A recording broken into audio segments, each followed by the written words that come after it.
So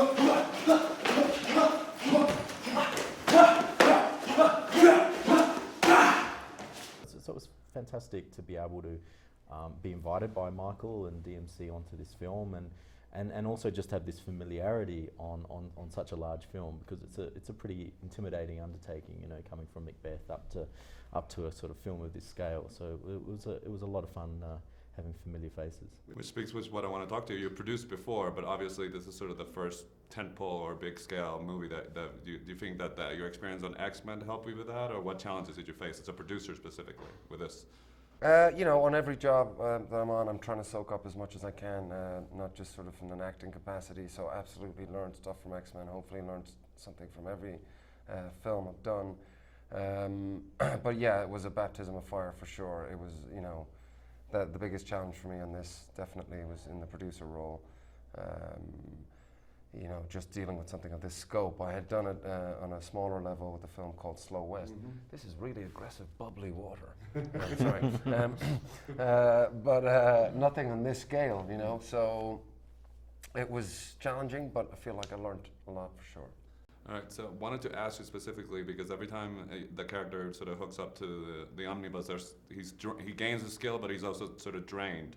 I don't know if it's a good analogy to make, but is it sort of like an experience that you have as an actor with the project? Some scenes might be draining emotionally, and you take them with you, but you also learn the skill. Is that? Probably not. I mean, it's not that bad. I think, you know, we're treated pretty well actually, but. No, it was very important for us, wasn't it, that Cal was getting something from the Animus, but he was also losing something. You know, that there was a bit of his mind was going a little bit. That was something that we took from the game. It's kind of interesting, you know, the bleeding effect in the game. It's you know, having done Macbeth, and we were kind of talking a lot about kind of post-traumatic stress and the idea of kind of seeing visions or, you know, things from experiences that you've just had, which were sort of traumatic. It was really interesting idea within Assassin's Creed, which is to kind of actually have contact with your images, to actually kind of feel comfortable with them and to kind of live with them. So you know, I think we kind of talked a little bit about kind of how much do you embrace them, at what part in the film do you actually sort of start to kind of live with them. So that was quite interesting in terms of Cal's journey. The other thing, people have preconceived notions about everything, but you say a video game adaptation and people immediately scoff. But what was interesting about this is sort of the notion that the conflict is not only an action movie concept. There's the idea of free will, and so was it that important that those themes that make the movie very meaty?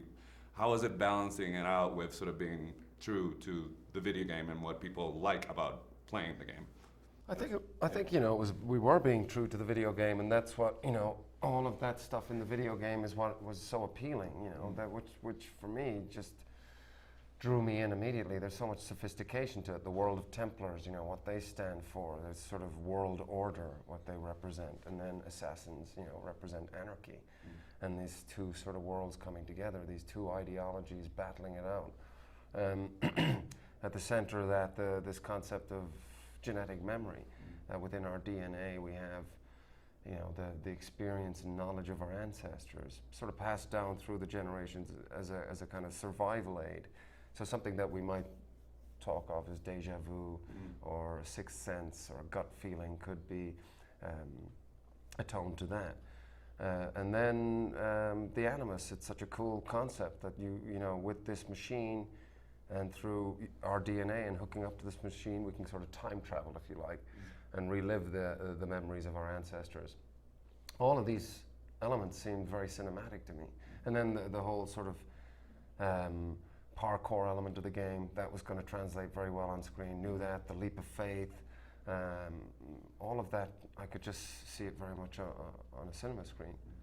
The game has run for almost 10 years. Obviously, it's an interesting leap from Macbeth to this for you as a director, but if this is successful and you're the one who sort of set the world and set the tone, would you like to sort of be the one that carries it through in next Assassin's Creed movie, or do you like to be challenged for every project that you? Yeah, I think if we're fortunate enough to be, you know, to be able to make another one, if audiences really embrace this, and there's a real appetite for another film. You know, I definitely think we're excited about where the stories could go. You know, it wouldn't feel strained.